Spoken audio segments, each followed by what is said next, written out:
ಕೊಡಗಿನಲ್ಲಿ ಮನೆ ಮುಂದೆ ಭದ್ರತೆಗಾಗಿ ಅಳವಡಿಸಲಾಗಿದ್ದಂತಹ ಸಿಸಿ ಕ್ಯಾಮೆರಾ ಈಗ ಮನೆಯವರಿಗೆ ಸಂಕಷ್ಟ ತಂದೊಡ್ಡಿದೆ.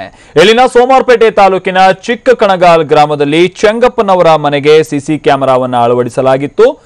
ಆದರೆ ಜುಲೈ 18ರ ರಾತ್ರಿ ಲಗ್ಗೆ ಇಟ್ಟಿದ್ದಂತ ಶ್ರೀಗಂಧದ ಕಳ್ಳರು ಗ್ರಾಮದ ಚೆಂಗಪ್ಪನವರ ಮನೆ ಸಮೀಪ ವಿವಾದಿತ ಜಾಗದಲ್ಲಿ ಇದ್ದಂತ ದೊಡ್ಡದಾದ ಶ್ರೀಗಂಧದ ಮರವನ್ನ ಕಡಿದು ಎಗರಿಸಿಕೊಂಡು ಪರಾರಿಯಾಗಿದ್ರು.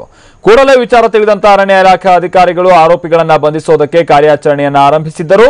ಆದರೆ ತನಿಖಾಧಿಕಾರಿಗಳಿಗೆ ಗ್ರಾಮದ ಚೆಂಗಪ್ಪನವರ ಮನೆಯಲ್ಲಿದ್ದಂತ ಈ ಸಿಸಿ ಕ್ಯಾಮೆರಾದ ಒಂದಷ್ಟು ವಿಜುವಲ್ಸ್ ದೊಡ್ಡ ಸಹಕಾರವನ್ನ ನೀಡಿತ್ತು. ಅಲ್ಲಿದ್ದಂತ ಸಿಸಿ ಕ್ಯಾಮೆರಾ ಪರಿಶೀಲನೆ ನಡೆಸಿದಂತ ಅಧಿಕಾರಿಗಳಿಗೆ ಒಂದೇ ಕ್ಷಣಕ್ಕೆ ಆರೋಪಿಗಳು ಯಾರು ಅನ್ನೋದು ತಿಳಿದು ಬಂದಿತ್ತು. ಕೂಡಲೇ ಅವರನ್ನ ಬಂಧಿಸಿ ಕರೆತಂದಂತ ಅಧಿಕಾರಿಗಳು ಪ್ರಕರಣವನ್ನ ಭೇದಿಸಿದ್ರು. ಇದಿಷ್ಟೇ ಆಗಿರೋದು.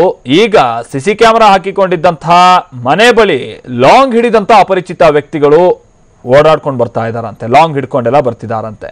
ಬಂದು ಮನೆ ಬಾಗಿಲನ್ನ ಬಡಿಯೋದು, ಮನೆ ಮೇಲೆ ಲಾಂಗ್ ನಿಂದ ದಾಳಿ ಮಾಡೋದನ್ನ ಮಾಡ್ತಾ ಇದ್ದು ಇಡೀ ಕುಟುಂಬ ಈಗ ಭಯದಲ್ಲಿ ದಿನ ಕಳೆಯುವಂತಾಗಿದೆ ಅಂತ ಹೇಳಿ ತಿಳಿದು ಬಂದಿದೆ.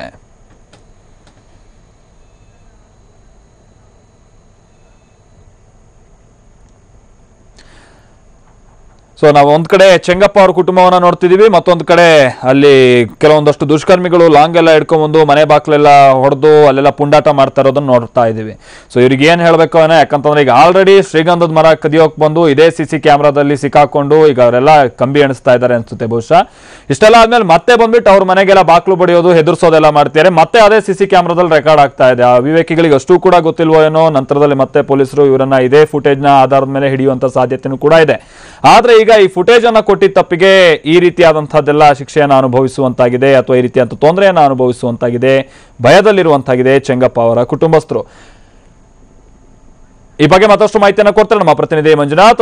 ಈಗ ಸಾಕ್ಷ್ಯವನ್ನ ಕೊಡುವಂತಹ ಸಂದರ್ಭದಲ್ಲಿ ಆ ಸಾಕ್ಷಿಗಳು ಏನಿರ್ತಾರೆ ಅಥವಾ ಈ ರೀತಿ ಏನು ಅವರಿಗೊಂದಷ್ಟು ಮಾಹಿತಿ ಸಿಗೋದಕ್ಕೆ ಅನುಕೂಲವಾದಂತ ರೀತಿಯಲ್ಲಿ ಏನು ಇವರು ಸಹಾಯ ಮಾಡಿರ್ತಾರೆ. ಸೊ ಅವ್ರ ಹೆಸರನ್ನ ಗೌಪ್ಯವಾಗಿಡೋದಾಗಿರ್ಬೋದು ಅಥವಾ ಅದು ಗೊತ್ತಾದ್ರೂ ಕೂಡ ನಂತರದಲ್ಲಿ ರಕ್ಷಣೆ ಕೊಡೋದಾಗಿರ್ಬೋದು, ಅದು ಕೂಡ ಪೊಲೀಸರು ಕರ್ತವ್ಯ ಆಗಿರುತ್ತೆ. ಬಟ್ ಚೆಂಗಪ್ಪ ಅವ್ರ ವಿಚಾರದಲ್ಲಿ ಪೊಲೀಸರಿಂದ ಆ ರೀತಿ ಕರ್ತವ್ಯ ಆಗಿದೆಯಾ ಅಥವಾ ಅವರೇನಾದ್ರೂ ಬೇಜವಾಬ್ದಾರಿತನ ತೋರಿಸ್ತಿದ್ದಾರಾ? ಇಷ್ಟೆಲ್ಲ ಆಗ್ತಾ ಇದ್ರು ಮಂಜುನಾಥ್? ಇಲ್ಲ ಮಲ್ಲೇಶ್, ಖಂಡಿತವಾಗ್ಲೂ ಕೂಡ ಈಗ ಇತ್ತೀಚಿನ ದಿನಗಳಲ್ಲಿ ನಾವು ನೋಡ್ತೀವಿ ಸಾಕಷ್ಟು ಪೊಲೀಸ್ ಕೇಸ್ಗಳು ಹಾಗೆ ಸಾಕಷ್ಟು ಪ್ರಕರಣಗಳು ಕೂಡ ಒಂದ್ ಕಡೆ ಮೊಬೈಲ್ ನೆಟ್ವರ್ಕ್ ಇದೆ, ಇನ್ನೊಂದ್ ಕಡೆ ಸಿಸಿ ಕ್ಯಾಮೆರಾಗಳಿಂದ ಸಾಕಷ್ಟು ಪ್ರಕರಣಗಳು ಸಾಲ್ವ್ ಆಗ್ತಿರ್ತಕ್ಕಂಥ ನಾವು ಗಮನಿಸ್ತೇವೆ. ಸೊ ಅದೇ ರೀತಿಯಾಗಿರ್ತಕ್ಕಂಥ ಪ್ರಕರಣ ಕೊಡಗು ಜಿಲ್ಲೆಯ ಸೋಮರಪೇಟೆ ತಾಲೂಕಿನ ಚಿಕ್ಕ ಕಣಗಾಲ್ ಗ್ರಾಮದಲ್ಲಿ ನಡೆದಿದೆ. ಶ್ರೀಗಂಧದ ಮರವನ್ನ ಕದ್ದಿದ್ದಂತ ಆರೋಪಿಗಳನ್ನ ಬಂಧಿಸಲಿಕ್ಕೆ ಅಲ್ಲಿ ಪಕ್ಕದ ಮನೆಯಲ್ಲಿ ಇದ್ದಂತ ಸಿಸಿ ಕ್ಯಾಮೆರಾ ಒಂದು ಸಾಕ್ಷಿಯಾಗಿ ಅವರಿಗೆ ಲಭ್ಯವಾಗಿ ಎಲ್ಲ ಆರೋಪಿಗಳು ಅರೆಸ್ಟ್ ಕೂಡ ಆಗಿದ್ದಾರೆ. ಸೊ ಆದ್ರೆ ಈ ಸಿಸಿ ಕ್ಯಾಮೆರಾ ಯಾರ ಮನೆಯಲ್ಲಿತ್ತು ಅವ್ರ ಮೇಲೆಗೆ ಕಿರುಕುಳ ಕೊಡ್ತಿರ್ತಕ್ಕಂಥ ಅವ್ರ ಮನೆಗೆ ಲಾಂಗ್ಗಳೊಂದಿಗೆ ಬಂದು ಬೆದರಿಸ್ತಾ ಇರ್ತಕ್ಕಂಥ ಘಟನೆ ನಡೆಸಿರ್ತಕ್ಕಂಥದ್ದು. ಈಗ ಪೊಲೀಸರು ಈ ಒಂದು ಪ್ರಕರಣವನ್ನು ಗಂಭೀರವಾಗಿ ಪರಿಗಣಿಸಿದ್ರೆ ಮತ್ತೆ FIR ಕೂಡ ಮಾಡ್ಕೊಂಡಿದ್ದಾರೆ.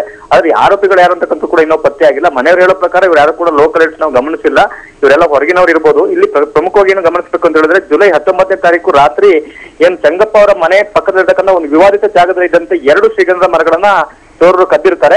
ಸೊ ಅದ್ರ ಈ ಒಂದು ಪ್ರಕರಣ ಕೂಡ ಅರಣ್ಯ ಇಲಾಖೆ ದಾಖಲು ಮಾಡ್ಕೊಂಡಿರ್ತಾರೆ. ಅದ್ರ ಸೊ ಈ ಸಿಸಿ ಕ್ಯಾಮೆರಾ ದೃಶ್ಯಾವಳಿಗಳನ್ನ ಆಧರಿಸಿ ಏನು ಚೆಂಗಪ್ಪ ಅವರ ಸಂಬಂಧಿಕರಾಗಿರ್ತಕ್ಕಂಥ ಪಕ್ಕದ ಮನೆ ಇರ್ತಕ್ಕಂಥ ಪುರಂದರ, ಭರತ್ ಹಾಗೆ ಇನ್ನೊಬ್ಬ ವ್ಯಕ್ತಿ ಮೂವರು ಸೇರಿ 2 ಶ್ರೀಗಂಧ ಮರಗಳನ್ನ ಕದ್ದು ಸಾಗಾಟ ಮಾಡಿರ್ತಾರೆ. ಸೊ ಈ ಸಿಸಿ ಕ್ಯಾಮೆರಾ ಅದು ದೃಢಪಟ್ಟು ಎಲ್ರಿಗೂ ಅದರಲ್ಲಿ ಇಬ್ಬರನ್ನ ಅರೆಸ್ಟ್ ಮಾಡಲಾಗಿದೆ.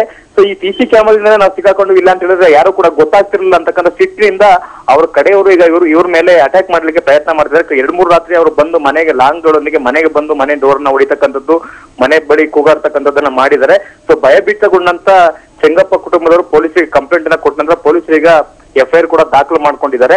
ದಾಖಲು ಮಾಡಿಕೊಂಡು ಈಗ ಸಿಸಿ ಕ್ಯಾಮೆರಾ ದೃಶ್ಯಾವಳಿಗಳನ್ನ ಆಧರಿಸಿನೇ ಈಗ ತನಿಖೆಯನ್ನ ಕೈಗೊಂಡಿದ್ದಾರೆ. ಒಂದು ರೀತಿಯಲ್ಲಿ ಈಗ ಸಾಕ್ಷ್ಯ ಈ ರೀತಿಯಾಗಿ ಸಾಕ್ಷ್ಯನ ಒದಗಿಸ್ತಕ್ಕಂಥವ್ರು, ಸಾಕ್ಷಿ ಹೇಳ್ತಕ್ಕಂಥವ್ರಿಗೆ ಭದ್ರತೆ ಒದಗಿಸ್ತಕ್ಕಂಥವ್ರು ಕೂಡ ಪೊಲೀಸರ ಜವಾಬ್ದಾರಿ ಖಂಡಿತವಾಗ್ಲೂ ಇದೆ. ಆ ಕೆಲಸವನ್ನ ಖಂಡಿತವಾಗ್ಲೂ ಪೊಲೀಸರು ಮತ್ತಷ್ಟು ಹೆಚ್ಚು ಜವಾಬ್ದಾರಿಯಿಂದ ಮಾಡ್ಬೇಕಾಗತ್ತೆ. ಮತ್ತೆ ಯಾಕೆ ಅಂತ ಹೇಳಿದ್ರೆ ಸಾಕಷ್ಟು ಪ್ರಕರಣಗಳಲ್ಲಿ ಜನರು ಭಯಭೀತಗೊಳ್ತಾರೆ. ಯಾಕೆಂದ್ರೆ ನಾವೇನಾದ್ರು ಸಾಕ್ಷಿ ಹೇಳಿದ್ರೆ ನಮ್ಗೆ ಜೀವಕ್ಕೆ ಏನಾದ್ರು ಅಪಾಯ ಆಗ್ಬೋದು ಅಥವಾ ನಾವು ಸಾಕ್ಷಿ ಕೊಟ್ರೆ ನಾವು ಕೇಸಿಗೆ ಅಲಿಬೇಕಾಗಬಹುದು ಅಂತಕ್ಕಂಥ ಸಾಕಷ್ಟು ಪ್ರಕರಣಗಳನ್ನ ನಾವು ನೋಡ್ತೀವಿ. ಹಾಗಾಗಿ ಜನರು ಸಾಕ್ಷಿ ಹೇಳೋದಕ್ಕೆ ಹಿಂಜರಿತಾರೆ. ಅಂತ ಒಂದು ದಿನಗಳಲ್ಲಿ ಇಂಥ ಒಂದು ಘಟನೆಗಳಾದಾಗ ಕೂಡ ಮತ್ತಷ್ಟು ಭಯ ಬೀಳ್ತಕ್ಕಂಥ ಸಂದರ್ಭ ಇರುತ್ತೆ. ಹಾಗಾಗಿ ಪೊಲೀಸರ ಮೇಲೆ ಹೆಚ್ಚು ಜವಾಬ್ದಾರಿ ಇದೆ. ಖಂಡಿತವಾಗ್ಲೂ ಈ ಕುಟುಂಬಕ್ಕೆ ಪೊಲೀಸರು ಹೆಚ್ಚಿನ ಒಂದು ಭದ್ರತೆ ಕೊಡಬೇಕಾಗುತ್ತೆ. ಮತ್ತೆ ಆದಷ್ಟು ಬೇಗ ಈ ಆರೋಪಿಗಳನ್ನ ಬಂಧಿಸಿ ಅವರಿಗೆ ಶಿಕ್ಷಿಸ್ತಕ್ಕಂಥ ಕೆಲಸವನ್ನು ಕೂಡ ಮಾಡಬೇಕಾಗಿದೆ. ಧನ್ಯವಾದ ಮಂಜುನಾಥ್.